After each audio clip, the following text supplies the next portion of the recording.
What's up, everybody? Welcome back to the Atlas Hour. Today we have Tanner Tattered. What's up, man? Welcome to the show. Hey, it's awesome to be here. Yeah, super pumped to have you. You are going to be my introduction to the broccoli top haircut younger generation and PED users. Yeah, no, I'm just absolutely. kidding. I just watched a lot of your content recently, and I think it's awesome that the younger generation has somebody like yourself. Yeah, just trying to be that place like for them to connect to someone who's actually like at least within their age demographic. It's a little bit tricky and sometimes inaccessible to find those other creators. As much as you guys are out there, you probably find a lot of your audiences more towards the older generations. Yeah, I've seen my demographic seems to be like between like 25 and 35, which is interesting. So I'm probably too old for like the 18-year-olds and stuff, and they don't want to listen to me anymore. But how old are you, man? I'm 23. 23. And are you in school or graduated or? Yeah, so I'm an undergraduate right now. I did Okay. take a gap year, but I've got just like one last semester and then I'm all wrapped up. Yeah. What are you studying? I actually came into school doing business finance, which is Nice. a bit of a departure from the kinds of things I do online. But still, Kind of. I mean, nice you are running a business, right? Yeah, So, no, that's true. yeah. A little bit of a translation there into the sales and all the brands I work with. It's kind of a good overlap. So are you going to graduate in business or have you changed since going in? No, I haven't changed since going in. I mean, I've put enough resources into what I'm doing already. It's like might as well wrap that up. If I made a change now, I'd be in school for a whole lot longer. Not really something I'm trying to do. And how long have you been in like the PED space? So it was probably about like 2 years ago that I really started getting into the research. And I have a really interesting backstory because almost before I started picking up weights seriously, I was really interested in the pharmacology of it, mainly because my roommate loved watching like old clips of the Olympia and stuff. And I saw Ronnie Coleman for the first time. And I remember that first reaction of seeing someone of that caliber and size. And the immediate thought is, what in the world do you have to do to look like that? I know that there's something else there. There's some kind of secret sauce. And so it was really just out of curiosity and, what can we do to push the human body to that kind of size? So you weren't lifting prior to about 2 years ago? No, I wasn't. So I'm pretty new to the space. That's kind of the exact same story with me that I mean, not the exact same, but I didn't start lifting until probably around the same age.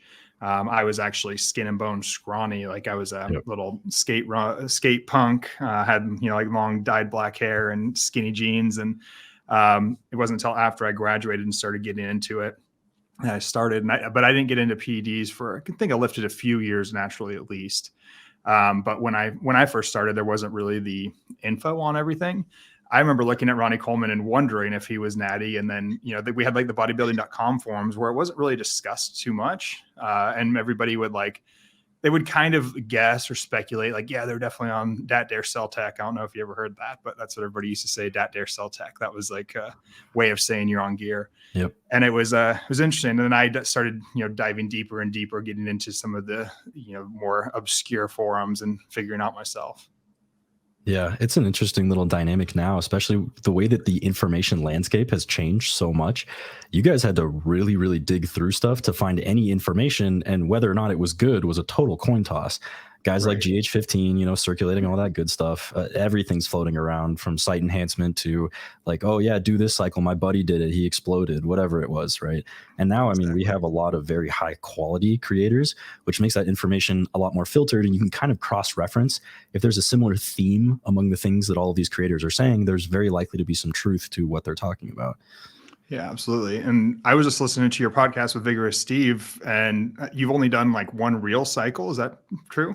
Yeah, so only one blast essentially. And then I've just been experimenting within the low dose level things like on my cruises and seeing what I can get away with while keeping my blood markers in check.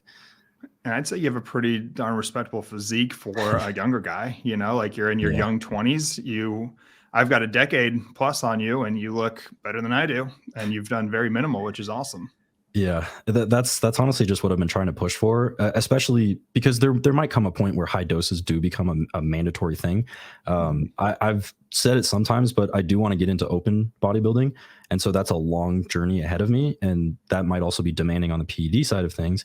But with the progress I've made so far, I think there's a possibility there.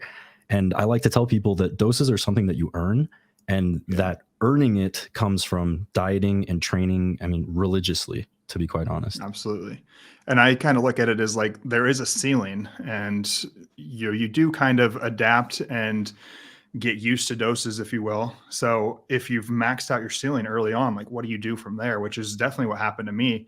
Because when I started again, it was like everybody started with 500. There was no discussion of lower than 500. It was just 500 I thought was like low. I kind of like thought that's the beginner entry dose. And then quickly, and I think you experienced this too, like your first cycle wasn't anything mind blowing. It was, you know, it's kind of like, oh shit, I didn't turn into Ronnie Coleman. And I think you're intelligent enough from what I've gathered from you listening to you to realize, oh, I just don't necessarily have the genetics that I will ever be Ronnie Coleman. For me, it was, maybe that wasn't enough gear. Maybe it wasn't a good, or good enough gear, which just sent me into the spiral of eventually I'm going to find that secret sauce. Right. It's funny too. I posted my reaction on like Sam Sulek, and I commented that I was happy that he's not talking about gear. And there was somebody who said like, oh, I'm a biohacker and I've been bodybuilding for 20 years. I wish he would talk about gear because I like to hear about it. I wish he had a Patreon. And I thought it's funny that somebody even like that, who's been lifting for 20 years, who's a biohacker, still wants to hear what the next guy's doing, because we still are thinking there's something secret he's doing, like maybe he's injecting on 3:00 on Tuesdays, like 44 milliliters. And that's going to be different for me. Right. But you quickly realize when you try everything, I've done everything. It'd be like crazy shit. Like, oh, maybe I should do anabol or anadrol and D-ball in the same cycle and on top of Tren. And then why not have Tren and nandrolone? I know that's not good, but maybe somebody's doing that. That's a secret thing. And you always are looking for that. But I think you realize pretty quickly on that, like, no, it's the training and food is the 95% of it. And then maybe the next 5 is the PEDs. Yeah, it's definitely the case. I mean, I think it's such an obvious temptation where it's, as long as that question is there, as in, well, I did this and this, but I haven't done that. I don't know how my body's going to respond to that. And so you try this, you try the next thing. And I do think experimenting is good. You want to find things that your body is happiest with, and that there might be that compound that you do grow the best on. But keep in mind, like, how much you're going to grow on it. It's not like you take it and all of a sudden, you're 250 lean. That kind of thing does not happen overnight. You'll see it's a gradual progression, and you'll notice your progression compared to your buddies or your friends or the genetic freaks that get pushed on the algorithm. You can kind of start to put yourself somewhere in that range, and you'll understand that, yeah, there's probably guys that are doing crazy doses in order to compensate a little bit for their genetics. But at a certain point, you burn out. I mean, your body cannot handle that amount of dosing. Yeah, it's hard because like I said you max out 500, and so what do you go to 750? Then you max out that you're already at 1 gram, and you're only on like your 3rd blast. That's pretty crazy. Yeah. Where with you're making gains. Like, what's your kind of cruise? What are you, if you don't mind talking about, like, where do you cruise at?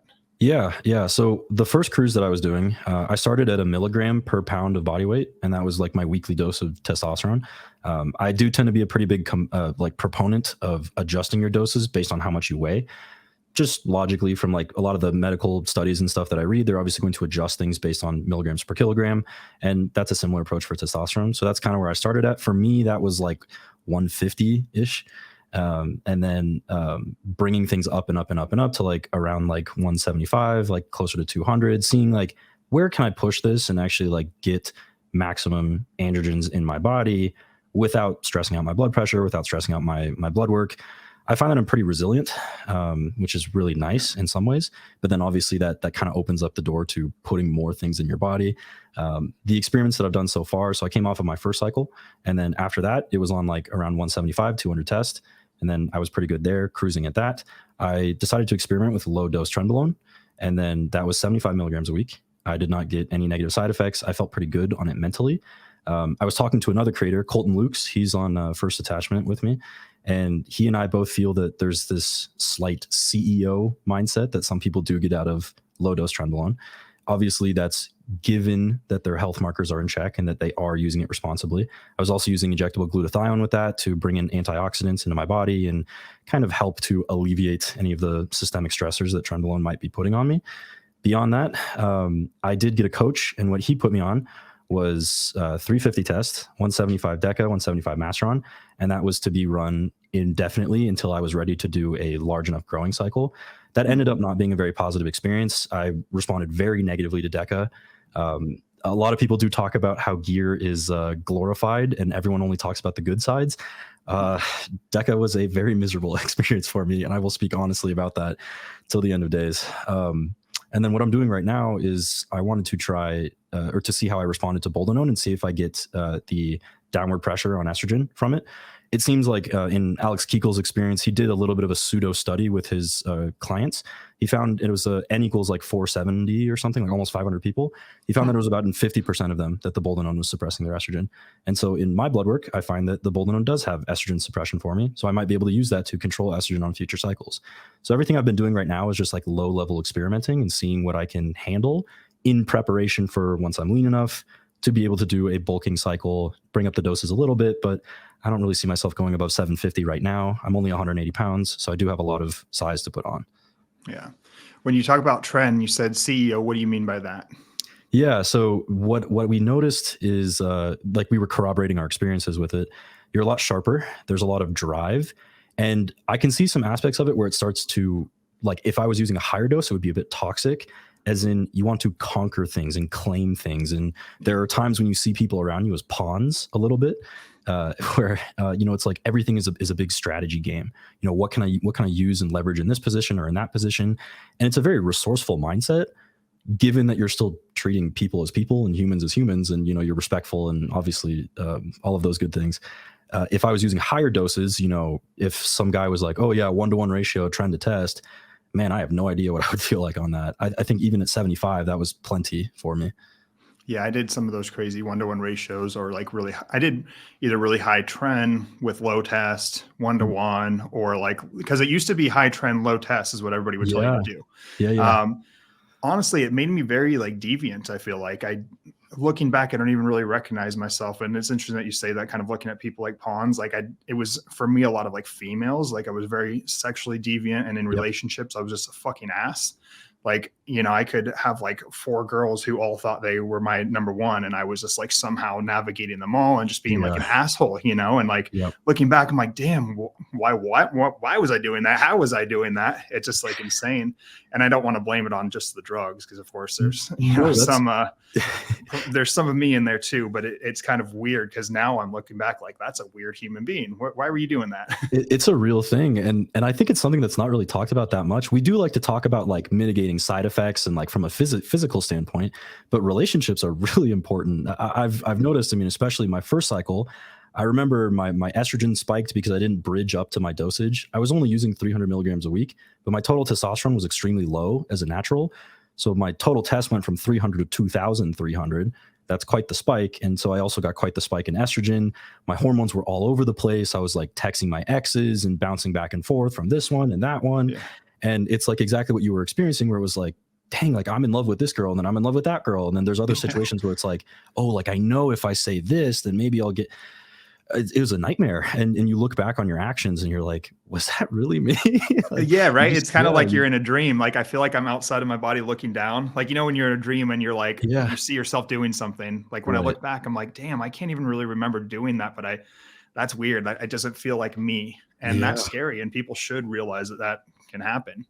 And for that, I'm always trying to push back on, like, for just a recreational guy, like, is it worth it to experience things like that? I would argue at this point in my life, probably not. Like, if you feel like you've got a career and you're going to make money or make something out of this, and these days, the way to make money on the physique is actually a lot bigger than it was, 10 years ago, because even social media, one could call a career. So I definitely understand if a kid's like, hey, I'm going to get jacked and ride the social media thing. And okay, at least you're making some money. But like, for a lot of just the recreational guys who don't have the genetics but want to push themselves, I'm always like, dude, not only are you like potentially lowering your lifespan, but like you're going to deal with all these acute negative effects on like your psyche and your cognitive health, and it can be super detrimental. So it's just something to consider.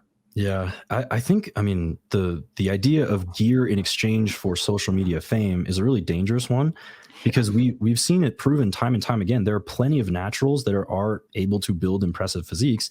They might not even have incredible genetics necessarily, but they're able to get lean. They're able to use some lighting, some Photoshop filters, whatever, and produce a physique that people will like and comment on and want to follow and want to look at.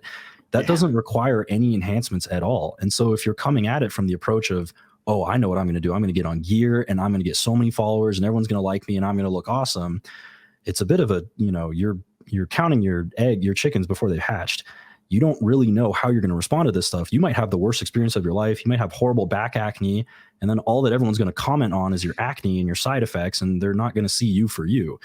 Yep. That's the issue, man. I couldn't agree more. And most of the physiques that I see of the younger guys who are very popular with massive followings, to me, coming from where I was in like bodybuilding, I'm just like, that is like the most pathetic. This dude looks like he doesn't even lift, you know? It's like, this dude would not even be able to hang out in most like big gyms because he would just be laughed at, you know, like, and it's kind of crazy. And I experienced that for my first time at an expo when I was younger. And it was Legends of Aesthetics. Do you know those guys like Matt Ogus and I forget? Oh, yeah. Yeah, that was early on. Those are probably like the first YouTube bros, kind of the first fitness influencers, if you will. And I remember like Matt Ogus and his buddy, I forget his name now, they walked in front of me at the expo and I was like, that's it? Like, you know, because they were using angles and lighting and everything, and they were glorified as being something. So, and I was like, really? And I'm like looking at myself and looking at them. I'm like, geez, I think I'm like bigger than them. And, you know, they're so yeah, you really don't need much to become very famous based on your physique. And most of the physiques that guys want could either be obtained either naturally or like you're doing a very low amount of gear and you have the physique that a lot of younger guys would love to have. And you would probably argue you probably could have even hit that naturally, potentially. Absolutely. Yeah. And that's without a doubt true. It's all that it's doing really is just accelerating my progress. And that's a common thing that I do get a lot of, I mean, I wouldn't say hate comments, but a lot of questions about like, well, you haven't really been lifting for that long. Why did you decide to get enhanced so early? There's a couple different ways that I look at it. Obviously, I do understand a lot of my mentors have told me, they're like, you know, if you would go back in time or if I was in your position, I probably wouldn't do that. And I totally understand where they're coming from. It's an interesting dynamic because we look at a lot of the professional bodybuilders that exist today, and we do know a lot of the ages that they hopped on, and they're quite young. A vast number of them are within their teenage years, maybe in their early 20s. For me to get on at age 23 is not that terrible in the grand scheme of things. Of course, it would be better if I waited until I was 25. But one of the main things that I noticed is that there's not a difference in long-term muscle accrual whether you hop on after hitting your natural potential or not. But I think the determining factor, especially for young kids who are thinking about hopping on, is maybe that physique that you want, your goal physique, is within the realm of your natural potential. If that's the case, you have no business touching this stuff. The only explanation that you'd want to touch it is because you're impatient. But if your goal physique is enhanced and the kind of look that you're trying to achieve is within the realm of freakiness, then you start bringing in the questions of risk acceptance and is that really worth it for you long term? Yeah. The goal physique is usually on the other side of a good diet and training protocol, and whether on gear or not. And that took me a long time to realize too, because I was somebody who was not super dialed in when it came to food. And I never really wanted to get too fat. And so like, you know, you would always deal with like, oh, your abs start to blur and then you cut and you're kind of in that weird situation where and now it's probably even worse because people just cannot ever be, you know, not super lean because they need to be seen on Instagram. But I would always deal with that. And then I would deal with like going to the gym and being with a friend and like, what feels good today? Oh, let's like just get a pump here. And there wasn't like significant progressive overload. And it wasn't until probably like 7 years into using gear and getting like very small results that I was finally like, you know what, I need to really dial in my diet and my exercise. And I was on the lowest amount of gear. It was something around like 400 milligrams of testosterone a week with like 200 of nandrolone. And that was it. And I made insane progress. Like I was like 245 pounds lean. I was like really turning heads at the gym. Like, you know, I'm sitting there repping like 140s for incline. And because I was doing progressive overload and eating, not at all because of the drugs. And I was like, well, fuck, that's all it took. You know, I probably could have had like an insane physique had I done this first naturally built up. And somebody I look at is like Justin Shear. Are you familiar with him? Yeah. Professional bodybuilder. He just recently started and he's, I think in his 30s now. And he talks openly about like he didn't start gear until a few years ago because he wasn't even in bodybuilding until a few years ago. And he had just like, he had a really good base because of genetics. And I think after he had some injuries with BMX, he started working out and grew that base and then was like, oh, I can actually bodybuild. So he threw gear in, but he had developed, he's like one of those insane progressive overload dudes. And he really like honed in on the training and the nutrition first. And then when you have that and you add the gear in, like that's the secret sauce, like all of those coming together.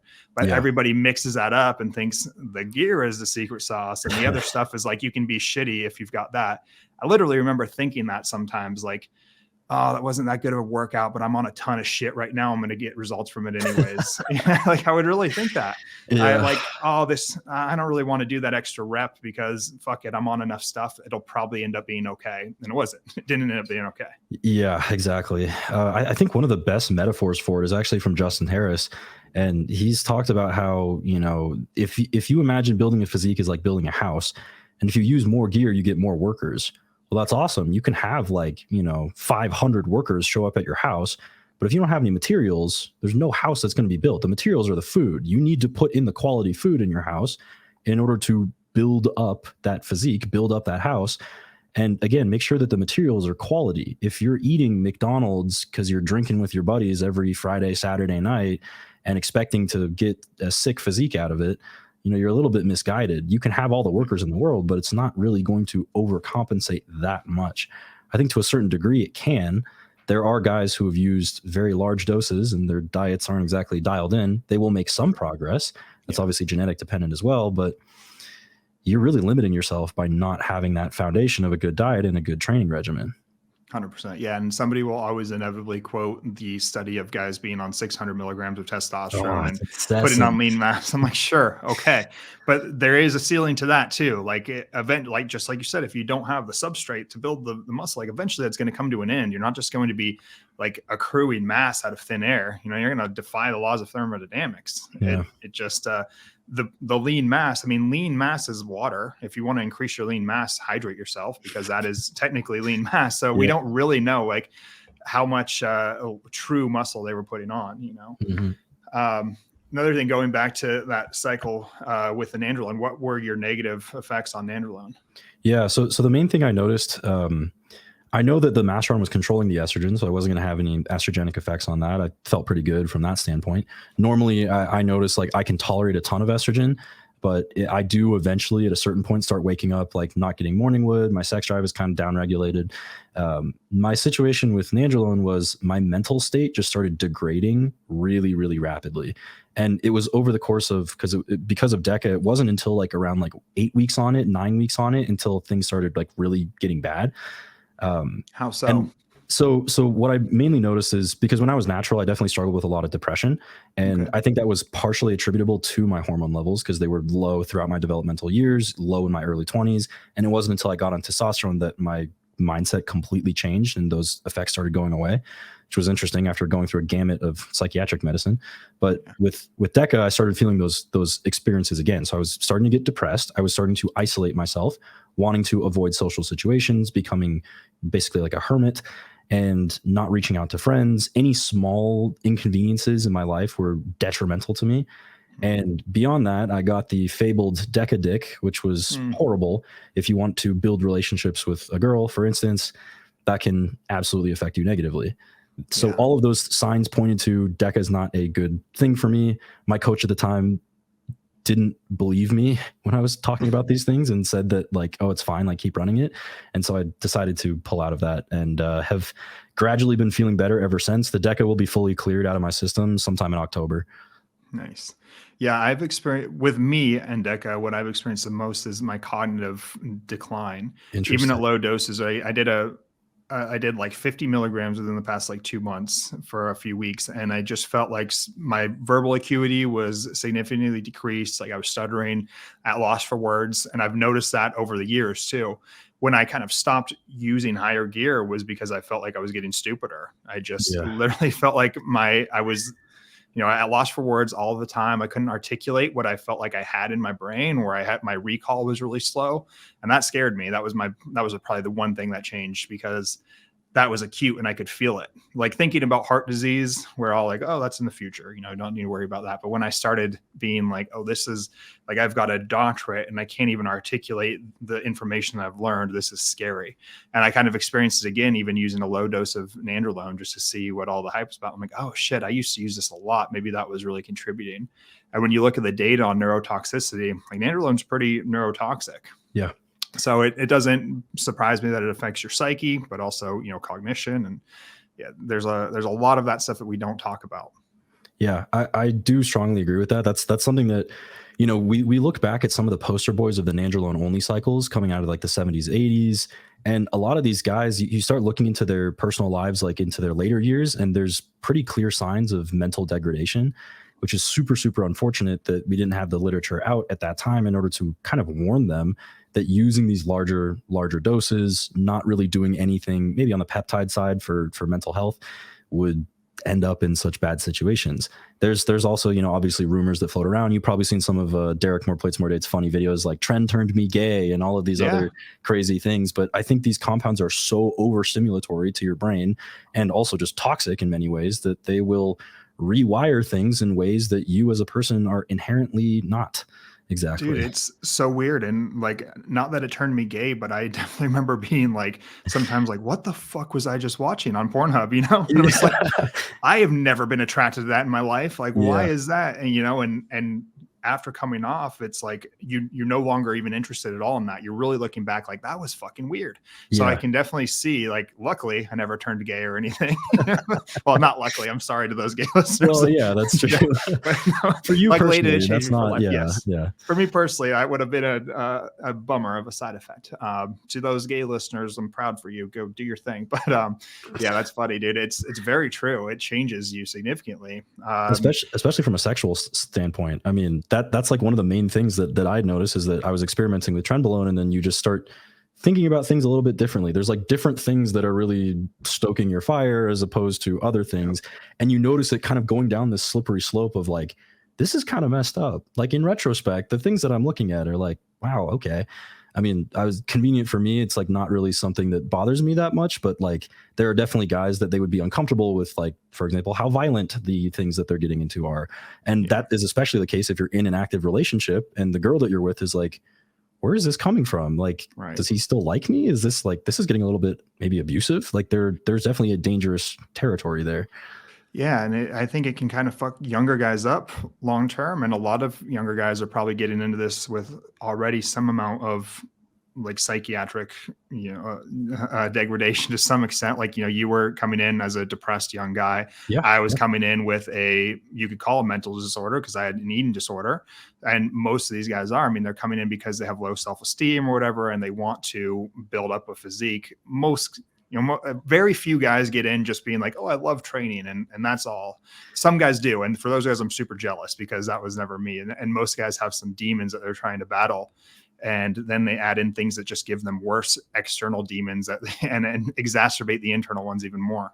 Absolutely. It's especially true. I mean, I think if you look at the entire population of people who do decide to use steroids, and you imagine a person who doesn't want to use steroids, usually that person who's staying natural for the rest of their life, they probably have a pretty good put together life. They're training for the sake of health. They're training for longevity. They just like making their own little progress. They live in their own world. They're not insecure about guys who are on steroids and affecting them negatively.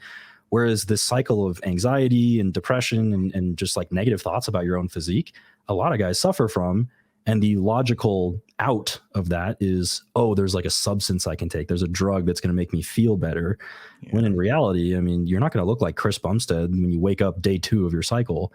This is a long haul, and that can even make things worse because then your expectations are too high. You wake up, you look at yourself, you're like, I'm on gear. Why do I look like this? Why do I look like this? Really, really, really need to pace yourself and understand what you're getting yourself into. Yeah, it sets you up in so many ways. You could also look really good for a while, and then you're addicted to that too, because that becomes your new identity. And that identity is only linked to using those drugs. And that was another part of what I went through is I am starting to look pretty good. And now people know me as having these capped delts and these big traps and veins in my abs. If I come off, that goes away, but I'm developing a lot of respect because of that. Like, do I want to lose that part of my identity? And so you continue on and then you want to enhance that part of your identity a little more. So you add a little bit more and it really, you can really spiral out of control pretty quickly.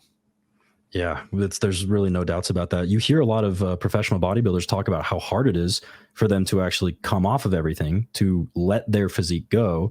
There's a lot of guys who they've been huge for a long time. Maybe they always get tempted to come back on to do like one more cycle. Jay Cutler just did another prep or something where, he built his physique back up. probably was bringing in some more enhancements than he would use on a day-to-day basis. And you always have to wonder, eventually that day is going to come where you do have to let it all go. Dorian Yates is a good example. Yeah. In order for him to fully let everything go, he did have to go through a lot of intense psychedelic experiences to finally become comfortable with him and himself at his core, not identifying as much with his body is who he is. Yeah, and now he looks super healthy and happy and at peace, which is cool. And I'm trying to put like, my focus has definitely become more on like the longevity component and just like optimizing who you are as an individual and doing that younger. And the thing that I try to impart on guys is like, when you were 14, you were a lot different than you are now at 24. And so think about how dramatic of a change it is. When you are 34, there's going to be that much of a difference between those two people as well. So I know you think like this is all that matters to me right now. And fuck it, I don't care if I have XYZ, because it's worth it to me right now. But you're going to look back and regret that. Like I know right now what I'm doing at 35 is when I'm 45, I'm probably going to be a completely different person. And I try to take that into account now. Like, is my future self going to appreciate what I'm doing? It's harder when you're younger for some reason. Just like when you're 14, you couldn't care less about what you're going to be doing when you're 24 and vice versa, but you will be a different human. I guarantee it. And so at least try. And I know nobody wants to listen to the old guys, but like, at least try to think about that. Right. There's always phases to life too. I mean, you'll think back, like, for example, when you were 14, I like to use the word project, where at any given time in your life, you probably have some sort of a project or something that is taking up a lot of your time, something you're really invested in, something you're researching a lot. And when you're 14, that was probably like a video game or something, or like maybe for you is like skateboarding. There's all sorts of different things where you invest a lot into, and that's just your thing during that time. Like people will know you as that's his thing. And that changes over time. And so if you can get comfortable with that change, then in the long term, you'll understand that you will go through different phases of life. If you look at bodybuilding as this is a temporary thing, I don't always have to be the super jacked guy. But during, the 10, 20 years of my life that I am dedicating to hardcore fitness, maybe enhancement use, that's a project. And there will come a day when that is wrapped up and you decide to put it on the shelf and let it go. Like Ian Valier just ended his bodybuilding career. He decided to retire.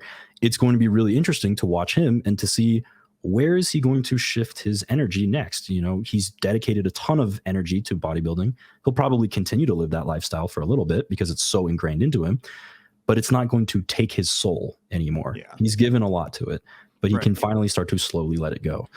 And for somebody like him, I do like that's the perfect example of that was worth it. 100% it was worth it because he probably will retire with some amount of money from this career that he's had because he's built a brand around his bodybuilding career. He's probably in his lifetime, he'll probably be the most decorated Canadian bodybuilder that there is. He'll always have a place in bodybuilding to do something, whether he wants to coach. I mean, Chris Bump said to how many Olympias, like he could just he could be a coach and make a shit ton of money on that for the rest of his life. And that was all because of what he did. But for a lot of us guys who were just going to the gym and trying to look good on the beach, it's not worth it to do what Ian did because we won't build anything out of it. And I never want to rain on anybody's parade and tell them, like, oh, you can't do this, but sometimes you have to be realistic. And it's, when I was talking to Justin Harris, I'm like, yeah, sometimes there's 5'5", guys who are 5'5", and they're like, I want to be in the NBA. And all of us are like, yeah, whatever, it's never going to happen. But go ahead, try, all the power to you because it's not really hurting anybody. You're not even really hurting yourself either. But with bodybuilding, you are hurting yourself, potentially hurting other people too. If you're, like we've talked about the mental issues, or if you have a health event that is going to affect people around you. So it's not a benign dream, really. It's not a benign project, unfortunately. So you need to take that into account, I think. As long as the expectations are realistic, then I think there is a path forward to do a little bit of experimenting, maybe within reason, but you'll need to know like where the guidelines are set. And so after, for example, your first couple cycles, which regardless of your genetics, the doses are probably going to be within a certain reasonable range. We've outgrown the 500 a week or STFU at this point. So guys are now understanding that, okay, like maybe we're in the like 250, 350, somewhere in there, like something reasonable, as long as things are controlled, hormones are looking good. Your first couple cycles, you'll get a pretty good idea of where your potential stands. And that's a little bit irrespective of what your starting point is. Obviously, if you're peaked out natural, you look very good, you get on enhancements, you'll be able to quickly tell if your enhanced potential greatly exceeds your natural potential, or if you are the type of person where great physique naturally, but enhancements don't really do that much for you, then you just adjust your expectations every time you get more data and more and more and more data. So like for me personally, I do love of all divisions of bodybuilding, open bodybuilding is the one that speaks to me. I do want to look just like freaky and disgusting, which is, it's funny because my age demographic is all obsessed with classic and men's physique. Yeah. There's theories that classic will become more popular than open bodybuilding. I don't know. I'm too much of a traditionalist. I doubt that'll happen. But the way that I'm seeing things, it's like, yeah, I could see myself maybe like I could get to middleweight or light heavyweight with my current genetics and then see where I go from there. If I have very successful cycles in the future, then that opens up the possibility. Could I reasonably go to super heavyweight? What is my blood work looking like? Can my body handle going to super heavyweight? And you just adjust as needed. Yeah, that's smart. And it's really cool to hear like guys like you are taking small steps like that and being responsible. It's the irresponsibility that I don't like, obviously, and I wish people wouldn't do. But when I like made a video about Sam Sulek the other day, I just was like, is what he's doing really that bad? I think we just have to pick our poisons in life. And yes, ideally, I mean, I'm definitely turning into more and more of like a natural hippie. And I wish every guy would just, be super natural from day one and just do everything, as optimal for longevity, but that's not the case.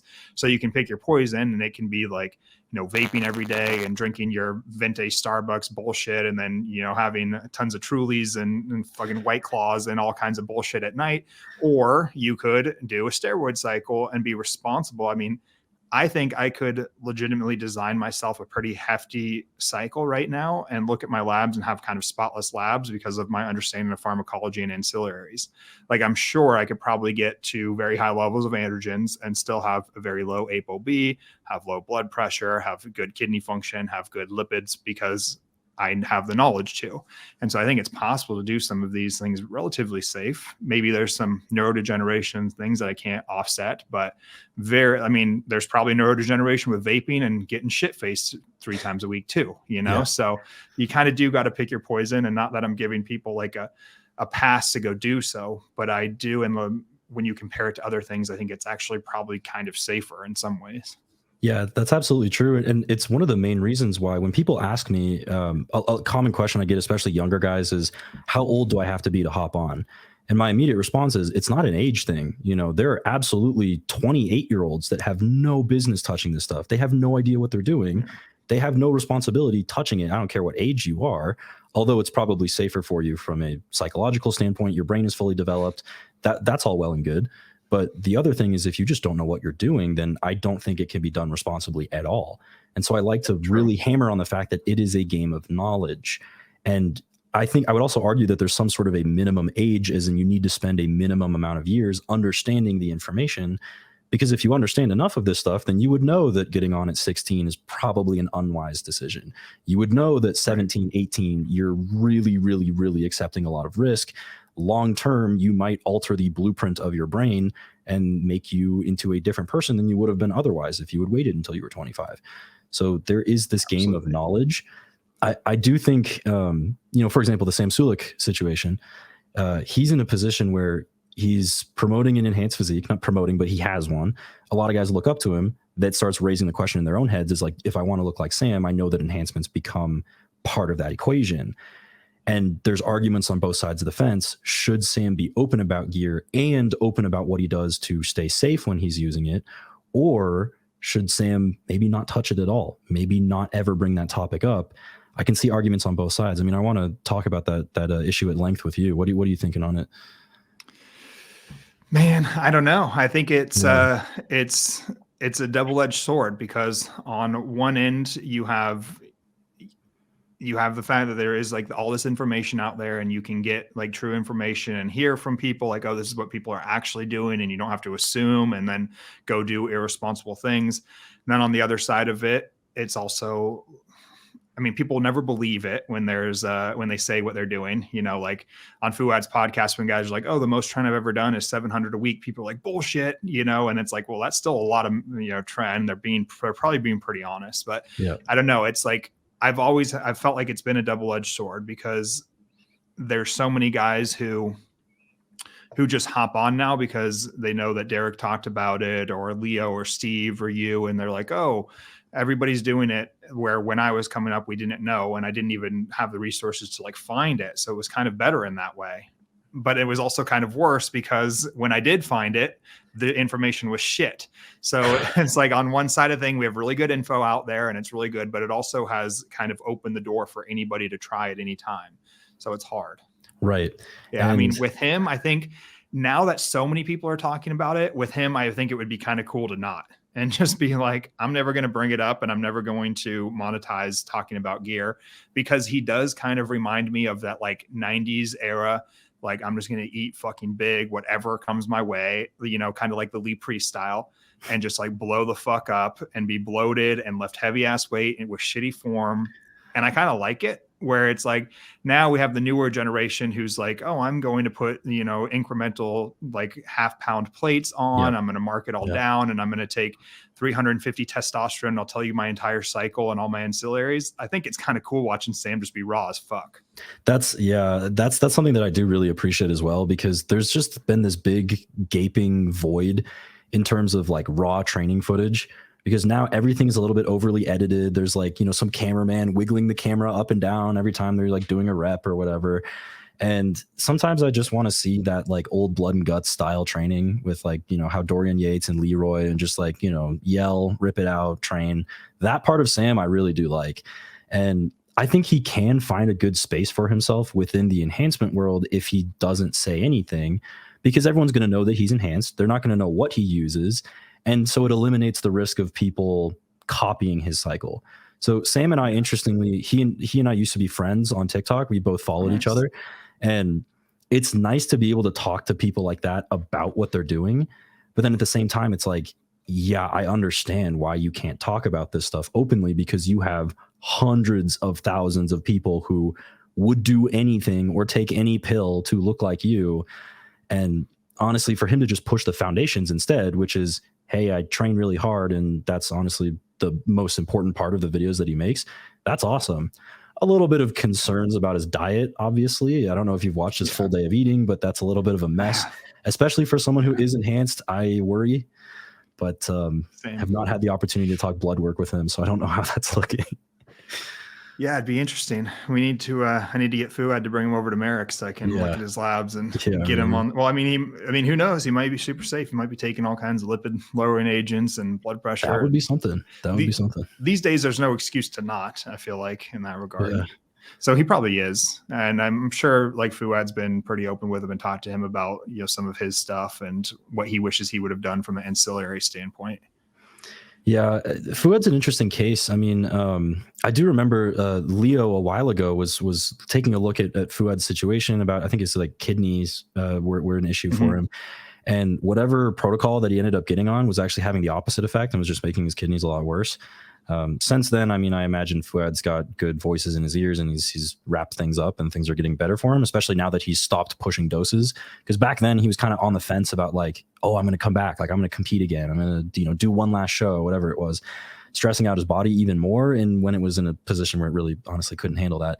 But where he's at now, there have been some interesting interactions between Sam and Fouad, because I believe Fouad was giving him advice on diet, and Sam on the most recent bro chat was like, no, I didn't take your advice. Like he went from like 4,500 calories to 1,800 or something. He didn't gradually go down. Funny stuff. But there are some things where like the old head habits are fading away a little bit. Fouad's era is very different from the era that Sam lives in now. And there are certain things that you can do, you know, just like he's saying, if I'm maintaining my protein, I'm not hemorrhaging muscle mass, I have enhancements in my system, you know, I'm going to be okay on a deficit like this. It's an interesting landscape. Yeah, it is. Just to comment a little bit on Fouad's, like he's definitely not pushing anything anymore, which is great. I actually had to talk him into just being on TRT, because he was like, he would just come off things and be like, oh, I do a shot like every few months. And I'm like, what the fuck? And so when we finally like got him over to Merrick, we got him back on like TRT. He's like, I feel great. Like, what a surprise. You know, it's crazy. That's kind of what I was guessing. Oh, that's funny. The funny thing with him too is though, like putting him on like 150 a week or something like that, he started making all kinds of gains. And he was like, that's when he joked about, oh, I'm a hyper responder, but it's like, it's not actually a joke. He truly is like a hyper responder, because he's got that IFBB physique where 150 milligrams of testosterone does transform his body. Like people start to notice and be like, oh, holy shit. Like pros will literally, like even Chris Bum said, they'll take months off. Like if I would have ever taken months off, my physique would have just deteriorated into like, I would have looked like a bag of milk, Yeah. And like, I'm always concerned to even start running or anything, because I'm like, I will not preserve any bit of muscle mass. I'm just going to shrivel away. But guys like Chris will be like, oh, I take 3 months off of everything after the Olympic. I'm like, you do what? Like, that's insane. And then they just, incorporate a little bit of gear and they blow up. And those are the genetics who have, or those are the people who have the genetics to have the physiques like that. Was it Lavroni who used to just like completely come off everything and not train too? Have you heard of that? Yep. Would completely come off, would like just look like an average dad. I mean, like slightly overweight. And then would go be top in the Olympia.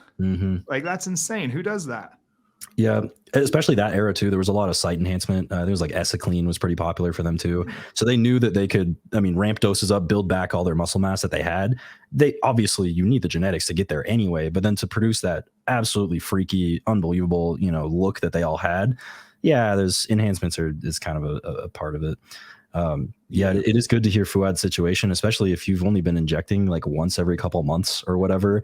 Yeah, I would hope that doing a regular injection schedule would mutate your physique, probably to an extreme degree, especially because of the pro genes that he has. It's honestly just, it's a bit unfortunate that you have guys that talk about gear online and openly in the public, and then you would hope that their protocols reflect all of the knowledge that they do have. And then you hear them being a little sloppy with stuff. You're like, dang, man, come on, get your act together. Yeah. Well, a lot of them don't really have that great of knowledge too, because a lot of them were, they've just got the genes that got them there. It wasn't really knowledge that got them there, and they had a coach who helped them. Right. A lot of them don't know why they're taking what or when. Like a really good bodybuilder usually is just good at taking commands and and doing what they're told. And a lot of them got there from just doing what they were told. Nobody was coaching themselves really back then. Right. It's interesting. Yeah. There's another Dr. Scott Stevenson's book, How to Be Your Own Bodybuilding Coach. That was revolutionary. But especially before that, you'll hear Ronnie Coleman go on a podcast and start talking about gear. And it's pretty clear he like knows some of the names, but it's very obvious that there was just someone in his corner that's like, hey, Ronnie, like, here's what you're shooting today. And it worked very well for him. Yeah. Yeah. I don't think they're pretending to be stupid. I think they kind of are stupid and ignorant to it, because again, they were just really good athletes, where a good athlete finds a really good coach and does everything that they say. Then there's very few people who are good at coaching themselves. I'd say like John Jewett's probably one of the only ones. Everybody else usually looks like shit if they decide to coach themselves. Yeah. Yeah, that's definitely true. I think it's actually a good point, because some of the bodybuilders who do get coached and they are very coachable, they honestly, it all just comes back to kind of diet and training, where although they might not be the ones constructing the diets or constructing the training regimens, they know how to connect with their muscles better than anybody else. They know how to pack down the meals and not ask questions and not complain about it. There are a lot of guys who come to me, especially younger guys. You started skinning, you probably understand this, but when you were trying to pack down food to start growing again, it was probably miserable, right? I remember being in situations where it's like, I'm on the verge of throwing up. I have thrown up before. And I remember a clip of Ian Valier saying, like, if I throw up, I recook the meal and I eat it again. And I would go do that and I would have that meal again. Yeah. And it's a crazy level of commitment that you can build naturally. But a lot of guys are just like, why would I take the hard route when there's something easier I could do? Why don't I just take some MK677? Why don't I just shoot some GHRP6 and just get the hunger boost? Go eat like, 5 burgers or whatever. And then I don't have to worry about it anymore. So there's a thin line between our enhancements, a cheat code. Are we like using them to outdo hard work, or is it actually something that we can leverage for better results? Yeah, I try to tell young guys this all the time, because my biggest harp and what I deal with now is like just people thinking they need TRT, which this entire conversation up until this point has been PEDs, not TRT. But people will conflate what you and I are talking about, oh, that's Dr. Hotchkiss talking about all the benefits of testosterone. I'm going to go to him and ask him for TRT. And that's not the thing. So, I get so many young guys who are like, I can't gain weight. And I'm like, everybody can gain weight. It's not that you can't gain weight. It's that you're not eating enough. 100%. That's all that it is. Yep. And when I talked about when I got my biggest, I was eating north of 5,000 calories a day. And that was extremely hard. And it was uncomfortable. And I hated every second of it. Yep. And I was starting to eat a lot like Sam, because I couldn't stomach to eat ground turkey or chicken and rice and avocado anymore. Like it tasted awful. I don't even like that meal anymore because I ate it so much. So I got to the point where I would make like an entire box of mac and cheese because I was like, oh, I really like the taste of mac and cheese. I can get my carbs in that way. And I'd mix in protein or something. But even that was becoming unappetizing. I would like, go to Mexican because I really love burritos and shit. And burritos were like, it was like, this is okay. I'm actually kind of like full and disgusted by this right now. So you don't even like food. Like whenever I listen to Bro Chat and Ian talks, like he's always talking about how he doesn't like food. You get that way when you're always in a massive surplus. Like food no longer brings you pleasure. It's actually like awful. So if you're not gaining weight, it's because you're not eating enough. That's all there is to it. And some of us have to eat more than others, but I hate people coming to me saying, I'm not gaining weight, I need TRT. Like that is just because like, Justin said, I mean, even if you went above TRT and went on to full blown gear, if you don't have the material to build the muscle there, it's not going to do a damn thing.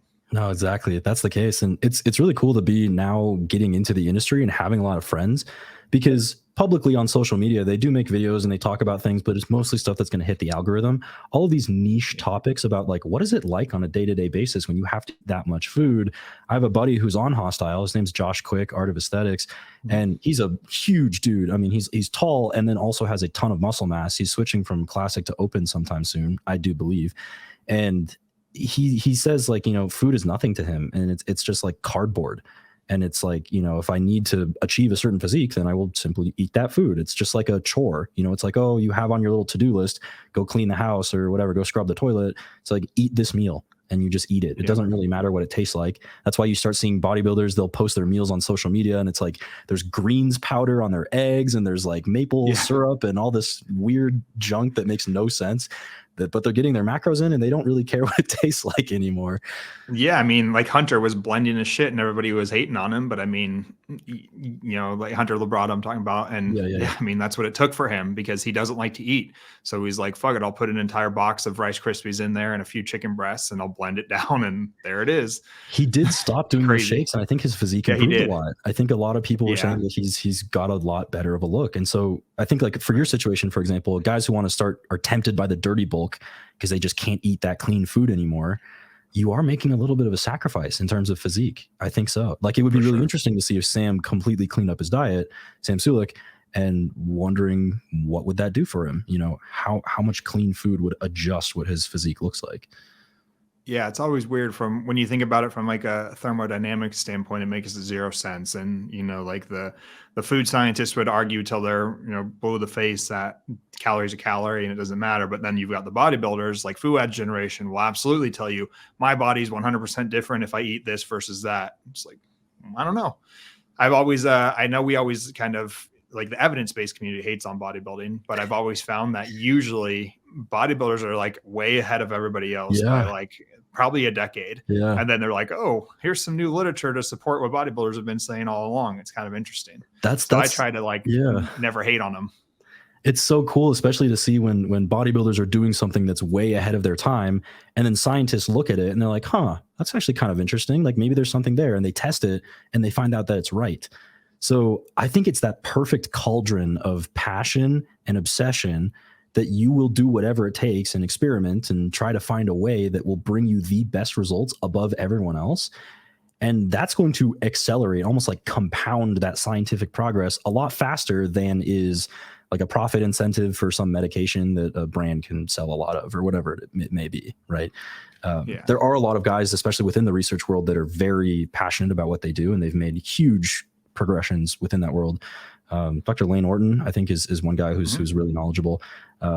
Guys like that, it's really cool to see the stuff that they bring. But then at the same time, there's just like something mystical, something mysterious about how bodybuilders will bring that knowledge that they have and almost always be ahead of their time. So cool. Yeah, it is. And going back to like I can't gain weight. I need hormones.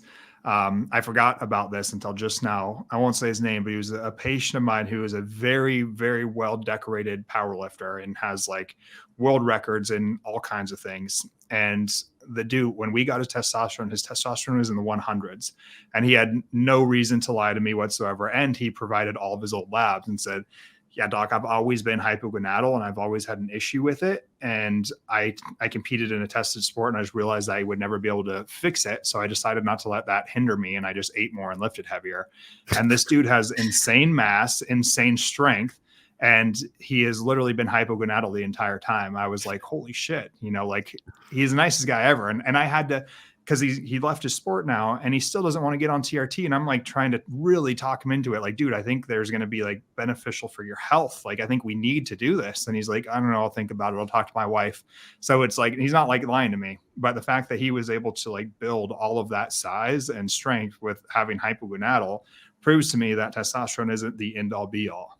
Right. It's a big issue, especially people come to me and they're asking, you know, oh, like I'm not gaining weight. Should I up my doses? And you're looking at it from the completely wrong angle. You know, more milligrams of testosterone is not going to make this mass manifest out of nowhere. I do get from a certain standpoint, like, okay, maybe if you do have some fat on your body, you could do a little bit of recomposition, but that's all that there is. You're not going to build or grow anything. The scale's not really going to go up, maybe besides water retention by cranking up test doses and things like that. It's more of a game of diet, and I don't think anybody wants to hear that answer. It's always funny. Guys will ask me, younger guys especially, they're like, you know, what can I take? I don't really care if it's natty or not. Or they're like, what's like the strongest natural compound that I can take? I'm like, go to your grocery store, dude. It's called food. It's on all the shelves. Like, go grab some. Chicken breast and rice. Yeah, exactly. Yeah, it's crazy. And outside of diet too, it's also your genetic response. And that's something I tell a lot of guys with TRT too, because the TRT clinics have advertised that everybody needs a robust high testosterone level, you know, and that's what's needed. But I've seen, like that guy, for example, hypogonadal, feeling totally fine, making good progress. My friend Jason Kalipa, who won the CrossFit Games, and if anybody looks at him would think he's definitely enhanced. He, again, was like openly talked to me about this, that he'd never used anything. And yeah, he could be lying to me, but we've openly talked about his labs, and his testosterone currently goes between like mid 3s to mid 4s. And he looks the way he still does right now. And, you know, he's somebody who I think just genetically puts on muscle and probably has more sensitive androgen receptors. There's probably something different at the transcription translation level. So it's like, there's a lot of genetic components there too, that like, it doesn't matter how much testosterone with TRT that comes into play, is because some people are like, oh, mine's at like 400, but you know, so-and-so clinic says 600 is optimal. Well, not necessarily. What's optimal for you is not optimal for the next person. Jason feels great. He's performing well. He's, you know, has good libido. He's got motivation. He doesn't necessarily need 800. His 400 may be another guy's 900, and it goes, you know, that way. And so that's why it's not good to only chase a number when it's coming to like testosterone. That number chasing is a very prominent thing. There's a lot of guys where, you know, for example, even me myself, I remember doing my first blood work and I was like, I'm only taking 300 per week. How am I at 2,300? That's crazy. Like, I'm a hyper responder. I'm going to be huge, whatever. But it's a number, right? And that is just one piece of the equation, which is a hugely complicated equation beyond just like, you know, androgen receptor density and how many androgen receptors you have, how sensitive they are, what your body does with it, how fast it cleaves it. There's so many things to consider. And so to only look at that total testosterone number, or another thing that a lot of guys like to obsess over is free testosterone, where it's like, oh, like my total testosterone is good, but I have really low free. Am I okay? Like, how do I crush my SHBG? It's like, man, you need these things. Your body's regulating in a way that it normally will. And I haven't really seen any catastrophic issues where it's like, oh, we need to bring up his free testosterone or else he's like going to die or something, right? Dude, I'm convinced that the free testosterone hypothesis is just like propagated by TRT clinics who need a way to sell people testosterone. And I've even pushed back on some of the providers and things at Merrick. Like, I don't fully believe in this hypothesis whatsoever, because it really doesn't make sense to me that when you look at the body, even as a lay person, right, you look at the body and you're like, oh, the body's producing 700 nanograms per deciliter of testosterone, but it's only going to use 20 of that. That's the most inefficient freaking process that there is ever. And the body's never inefficient. It's extremely efficient and uses every last bit of energy and substrate that it can. We're never wasting things. So it really has never made sense to me. And then what's also interesting is like the healthier you are, usually the higher your SHBG is. Why would that be the case? You know, SHBG is a marker of good health, and having more of it, in my opinion, just means that you can deliver more hormone to target tissue. Exactly. And it was all based on some pretty shitty data that they looked at, like, in vitro, they're looking at like what like testosterone as it went over to some tissues, and they use like non-androgen dependent tissues. But if you do that same study and use like prostate, it leaps right off of the SHBG and goes straight to the prostate tissue. So it's like, yeah, this is just the vehicle that it's carrying your hormone to. A good way to feel like shit is crush your SHBG. You'll feel awful, Yeah. And I think like it's definitely nuanced. Like as the guys age, I think it becomes more important. So I think higher SHBG is more important in like, the 50 to 70-year-old guys, because those guys can really start to feel a decline when their free testosterone is lower. And that's probably due to their liver and their metabolism testosterone. And they kind of have these falsely elevated levels. But for younger guys, you're probably going to feel like shit if you crush your SHBG. And the free testosterone thing is just somebody trying to sell you some bullshit, in my opinion. Oh, exactly. And that's why it's such a hazard to see all of the herbal supplements that are floating around that are all designed to crush SHBG or try to boost free testosterone. They're all predicated on that little premise, like, oh, you need free testosterone. Free testosterone is really good. What's going to get you the gains and whatever, all this stuff.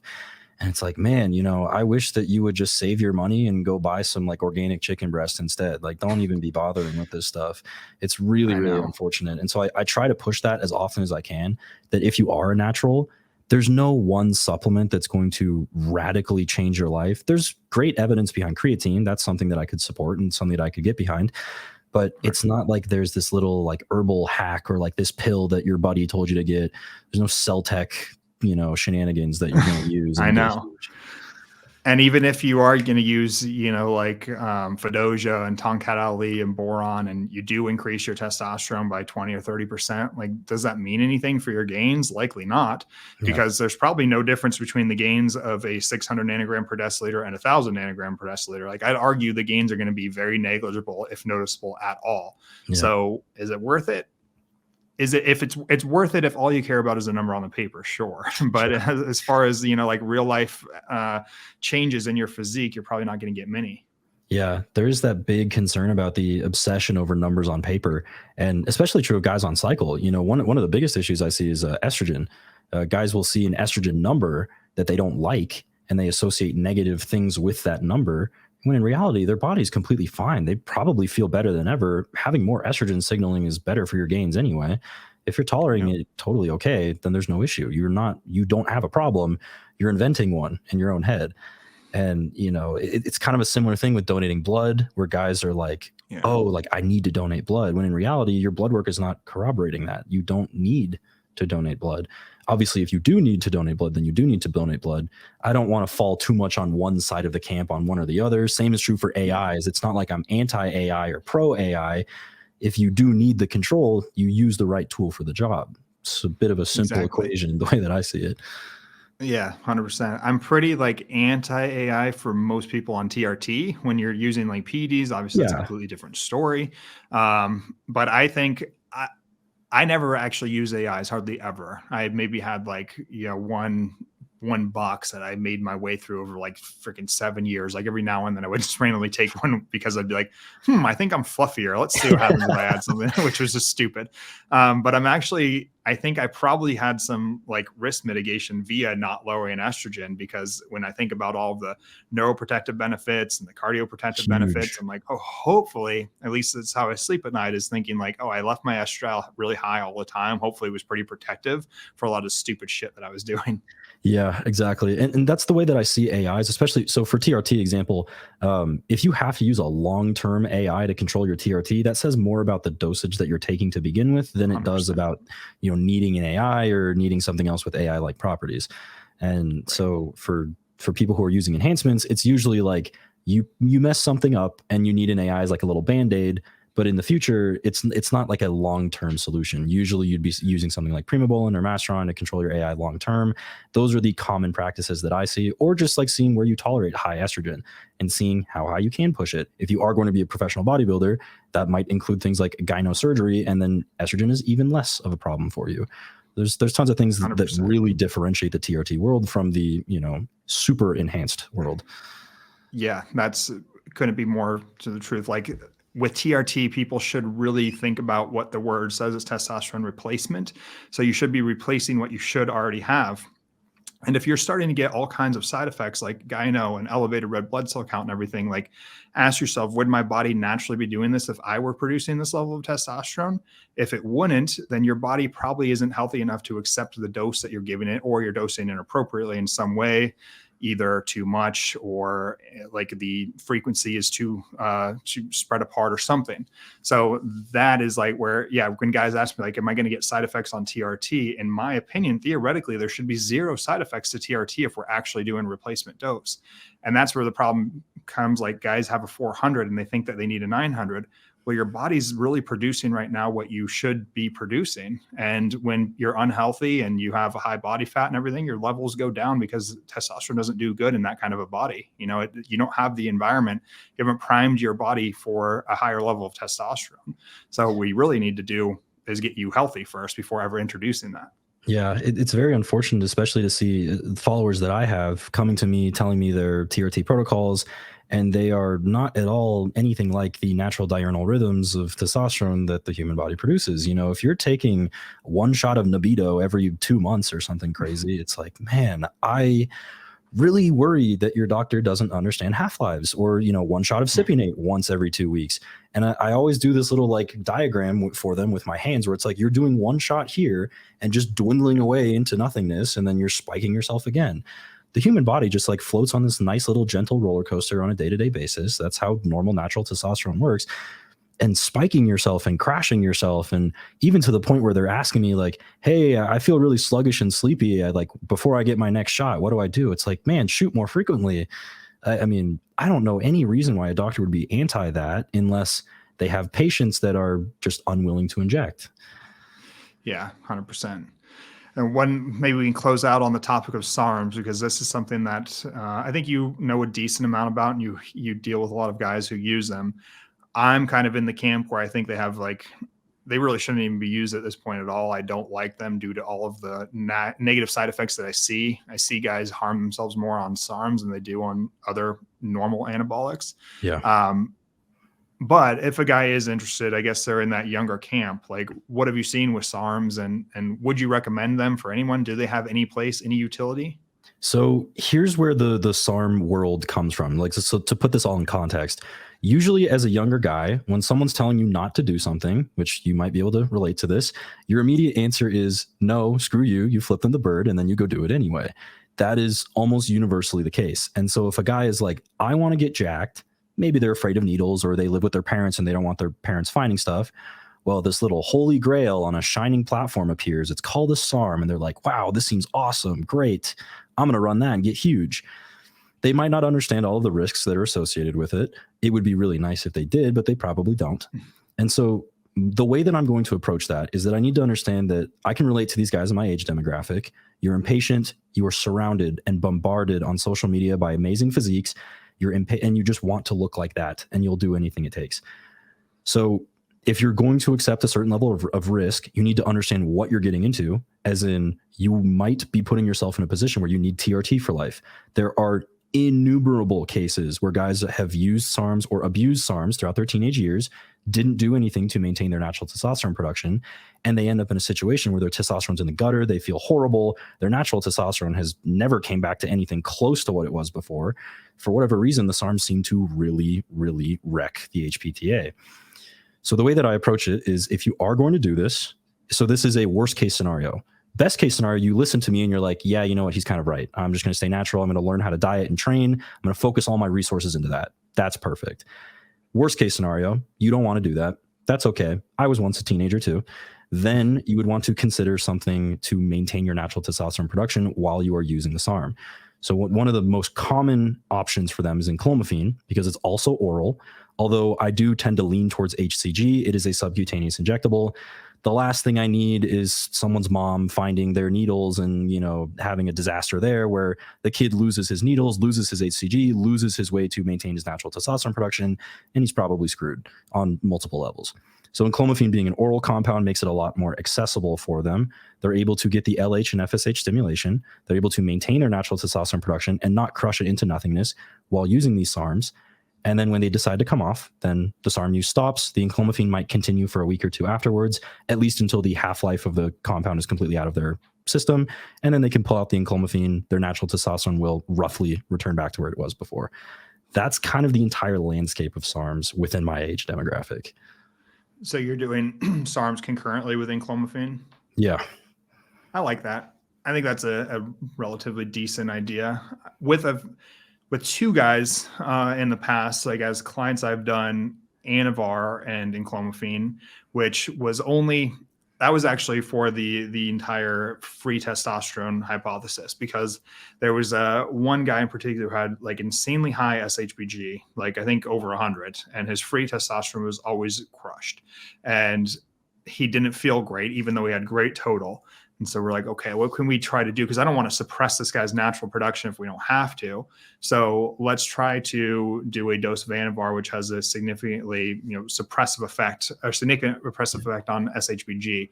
So we did that and then kept enclomiphene in to maintain natural production. He felt a lot better. So it was more for him because he wasn't ready to go on to TRT either, with hopes that it would help.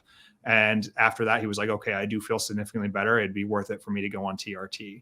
So that was an interesting experiment, but I would never really recommend a guy do an Anavar and enclomiphene cycle. It is a common second, like, follow-up question, especially guys are like, oh, I can do enclomiphene in a SARM because that suppresses and this boosts. So therefore I can do like enclomiphene and halotestin and enclomiphene and anadrol. Like, you start going down the rabbit hole and it's like, look, man, these things are a lot more suppressive in many cases.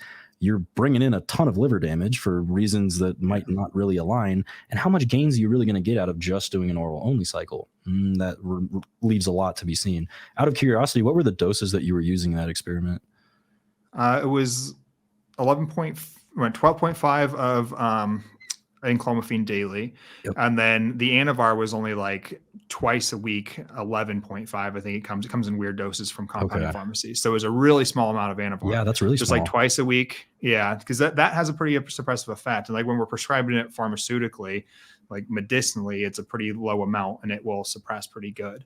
But I'm not a huge fan of enclomiphene due to its interaction with the estrogen receptors. And I think that people, like, if you take a guy and put him on TRT and you get their level to 800, and you take a guy and put him on enclomiphene and get their level to 800, almost always, I would say like 9.8 out of 10, the guy on TRT feels better than the guy on enclomiphene. And I think it's because their estrogen receptors are wide open and they're reaping the benefits of estradiol. Because I think that when you're blocking those estrogen receptors, you're losing a massive benefit of the testosterone, which is the estrogen. And I think the estrogen makes us feel really good. Yeah. There's also the added downside of you'll see some IGF-1 downregulation in guys who are using enclomiphene. Yep. And so that's also another consideration. People who have done their research usually come to me and they start asking, should I combine MK677 with this? And obviously it would be a little bit ideal to be using maybe just like a super small microdose of IGF-1 if you really want just pure replacement for what you're losing and not have to deal with all the other catastrophic effects of MK677. But I do agree with you. Now you've got this crazy cycle where you're doing a SARM, and then you're having to take enclomiphene because of the SARM, and now you're having to take IGF-1 because of the enclomiphene. Yeah. It's like you probably would have just been better off using bioidentical testosterone. If anything, you probably actually would have been better off increasing your protein and lifting a little bit heavier. That's what I'm saying. And so the default answer is always, the best supplement you're ever going to find is on the grocery store shelf. So just go there, you'll be fine. And I do agree with the enclomiphene not being ideal. And that's why, like, I would push for HCG. And like, for example, you were saying that using TRT in your patients definitely makes them feel a lot better as compared to enclomiphene. What sorts of comparisons do you see between HCG monotherapy and TRT? Are they that far off or not so much? I think it's hard with HCG. I see HCG falling into three camps. There's either guys who feel no different, and I guess I'm talking about it when they add it to TRT. Right. Monotherapy, I guess it's kind of a similar camp. So either you feel no different, or you feel better, or you feel worse. And some guys, I think, do actually feel worse on HCG. I think it may aromatize more. Yeah. I mean, we're putting a female pregnancy hormone into a man at high doses. Men do produce trace amounts of HCG, but it's not something that is really native to our body. So you're putting this female pregnancy hormone at high levels in. It doesn't surprise me when guys have bad effects from that. And one thing I've wondered too is I wonder if there are any like HCG receptors of any type within breast tissue, since it is a pregnancy hormone, because I have seen a lot of guys develop gyno, even though their estradiol has stayed pretty, low, but they're getting gyno on HCG. And I haven't looked into it really to see, but I would be interested if we ever found out, are there any receptors? Because we don't know all of the receptors for, what HCG attaches to, essentially. So it's interesting. But yeah, the other issue with HCG mono for me is it does suppress their LH and FSH. So then I'm like, why didn't you just go on testosterone? I mean, we kept testicular function there, but we shut down the hypothalamic pituitary part of the axis. So again, like, why didn't we just do testosterone? Because we did just suppress you significantly. And usually when guys do HCG mono, I have to put them on enclomiphene to get off of that so that we then start that system, Yeah. Even you're also just like depriving yourself of FSH if you're only using the HCG anyway, which recombinant FSH is a bit on the pricey side. I do believe. So expensive. Yeah. Yeah. And it does seem to bind to Sertoli cells and help to produce sperm too, which is interesting. But like, yeah. And I don't know if there's one question I've had is like, is there any long-term downside to suppressing LH and FSH in guys like yourself and me who will be on for life? Like, I don't think we have that data yet. It's possible though. I hope not, but it's certainly possible. Right. Yeah. All we can do is hope at this point. Yeah. We're in it for the long haul anyway. So exactly. Well, man, I know you got some football games and stuff to watch today. Well, at least in your area. So I can let you go. It was awesome talking. I think we got a lot of info out of this one. Where can people find you? Yeah, absolutely. So my Instagram is Tanner.Tattered. That's just my first name, my last name. And then on TikTok, I am .tattered.tt. One of the most important documents that I have is the FAQ document. So that's a ton of questions that you might want to ask me. So please check that out before you send me a DM. But I do try to answer all DMs every morning. I do like to make myself accessible to people. And I do have consultations that you can book with me. Those and more details on how to book with me are in the FAQ in my bio. Basically everything else that you possibly need, you can hit me up there, find that, and I would be super, super happy to help you guys out. Super glad to be on your podcast, Dr. Hotchkiss. It was a really good time. Quite the conversationalist you are, and some really good details we got into today. Awesome, man. I appreciate it. It was awesome having you. Hopefully we do more in the future. I'd love to, man. It'd be awesome. Awesome. See you guys. Cool. I think that was good, dude.